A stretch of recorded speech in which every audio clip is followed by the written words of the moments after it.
നമസ്കാരം. ഇന്ന് സിന്ധുവിൻ്റെ എന്തോ ഒരു പ്രത്യേക തട്ടിക്കൂട്ട് കറിയാണ്. നമുക്കതൊന്ന് കാണാം.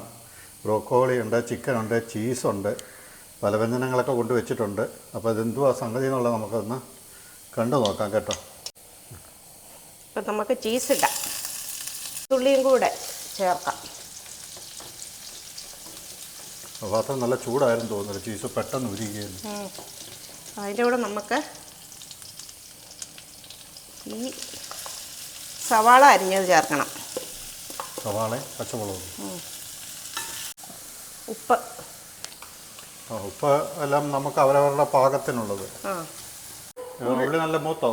ഉള്ളിയും പച്ചമുളകും കൂടി ഇട്ട് കഴിഞ്ഞാൽ ഇതിനകത്തോട്ട് നമുക്ക് ഈ ബ്രൊക്കോളി എന്ന് ചേർക്കാം.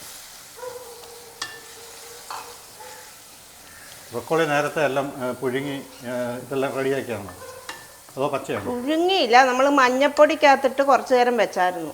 വെള്ളത്തിട്ട് വെക്കും. ബ്രൊക്കോളി ഇട്ട് കഴിഞ്ഞപ്പോൾ ഇപ്പോൾ ഉള്ളി ഒന്നും കാണാനേ ഇല്ലല്ലോ.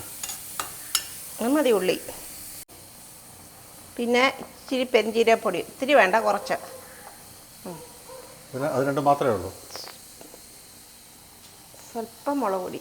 ബ്രൊക്കോളിയൊക്കെ വെന്ത് തുടങ്ങിയിട്ടുണ്ടേ. ഉണ്ടോ?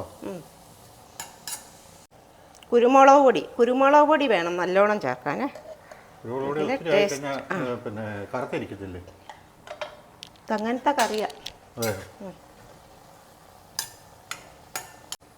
ഈ ചിക്കൻ നമ്മൾ പുഴുങ്ങി വെച്ചിരിക്കുന്ന കേട്ടോ, പുഴുങ്ങിയ ചിക്കനായത്.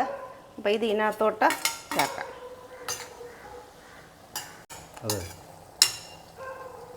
അപ്പോൾ അങ്ങനെ ആകുമ്പോൾ തീ കുറഞ്ഞ അടുപ്പേ വെക്കണമല്ലോ, കാരണം ഇത് അതല്ല അതിന് ഭയങ്കര തീയല്ലേ. ചിക്കൻ വെന്തതാ, അത് കാരണം നമുക്ക് ഒത്തിരി നേരം ഒന്നും വെക്കണ്ട, ഒന്ന് വാടിയാൽ മതി. അത് ചെറിയ ഫ്ലെയിമിലിരുന്ന് അതൊന്ന് ആവി കയറണം അല്ലേ. നമുക്ക് ഈ മല്ലിയിലയും കൂടി ഇതിനകത്തോട്ട് ചേർക്കാമേ.